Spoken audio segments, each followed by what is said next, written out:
रायगड सम्राट अल्पावधीत लोकप्रिय ठरलेले रायगड सम्राट रयतेच्या सेवेसाठी सदैव पुढे। रायगड सम्राट राजकीय, सामाजिक, शैक्षणिक, शेतीविषयक अचूक बातम्यांसाठी रायगड सम्राट न्यूजला सबस्क्राइब करा।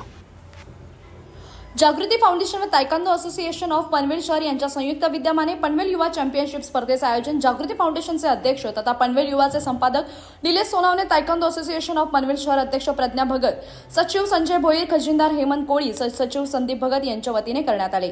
या स्पर्धेचे उद्घाटन भाजप नेते प्रीतम म्हात्रे यांच्या शुभ हस्ते करण्यात आले। तर या स्पर्धेला लोकनेते माजी खासदार रामशेठ ठाकूर, आमदार प्रशांत ठाकूर, नगरसेवक अनिल भगत, आरपीआय पनवेल महानगरपालिका जिल्हाध्यक्ष प्रभाकर कांबळे, ॲडव्होकेट प्रणाली कांबळे, उद्योजक इक्बाल काझी, पनवेल महानगर प्रमुख शिवसेना रामदास शेवाळे, राष्ट्रवादी काँग्रेस पार्टीचे सरचिटणीस शिवदास कांबळे, उद्योजक सुरेश फडके, माजी नगरसेवक गणेश कडू, माजी नगराध्यक्ष संदीप पाटील, माजी नगरसेविका दर्शना भोईर आदी मान्यवरांनी या स्पर्धेला भेट दिली व विविध वजनी गटात आयोजित या स्पर्धेला उत्स्फूर्त असा प्रतिसाद मिळाला।